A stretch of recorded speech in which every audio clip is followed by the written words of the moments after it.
माझं नाव डॉक्टर जगत म्हणून मी आणि माझा भाऊ डॉक्टर प्रशांत हे हॉस्पिटल ओपन केलेलं आहे आणि आम्ही दोघं फिजिशियन आहेत.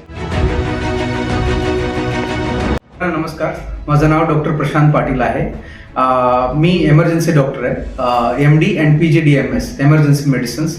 I am the proprietor of this hospital and it's my great privilege to come here and serve this community.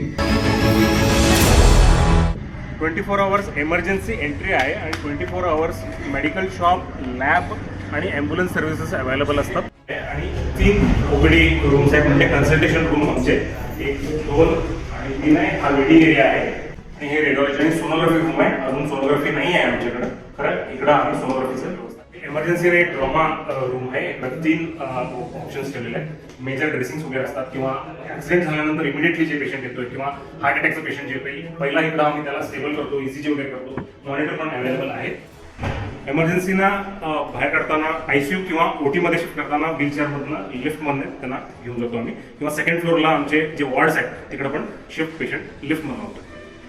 त्याच्यामध्ये डायरेक्टली फिल्म जे आहे ते प्रिंट येते आणि हाय डिटेलवरती असते. झूम इन झूम आउट वगैरे करायला येते आणि ह्याचं रिपोर्टिंग पण रेडिओलॉजिस्ट ऑनलाईन करतात. म्हणजे आम्ही आता कुठले पण एक्सरेज वगैरे घेतो ते आम्ही रेडिओलॉजिस्टला पाठवतो आणि त्यांनी इमिडिएटली ते रिपोर्टिंग करतात.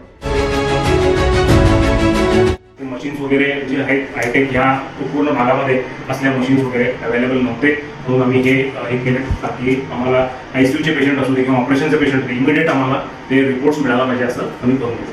24 आवर्स स्टाफ अवेलेबिलिटी असते. ICU मध्ये राऊंड द क्लॉक यांचं मॉनिटरिंग होते पेशंटचं. हे 5 पॅरामॉनिटरचं एक एक्झाम्पल आहे.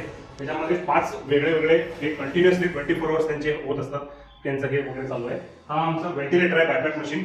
हे पण फॅसिलिटी आमच्याकडे अवेलेबल आहे. फ्लोरिंग आणि पेंट सगळं वेगळं असते आणि बॅक्टेरिया रेजिस्टंट असते. हे multi level adjustable table and anaesthesia workstation आहे. हे स्कॅनिंगसाठी आम्ही हे इकडे ऑफिस केलेलं आहे. हे सेमी प्रायव्हेट वॉर्ड्स आहे. त्याच्यात 2 बेड असतात. असले आमच्याकडे 30 टोटल बेडचं कॅपॅसिटी आहे. प्रायव्हेट वॉर्ड्समध्ये सिंगल बेड असते, ते पण आमच्याकडे अवेलेबल आहे.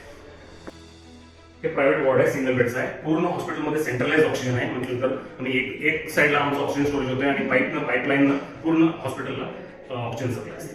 हे मेजॉरिटी आणि मायनॉरिटी आहे. Minority and labour room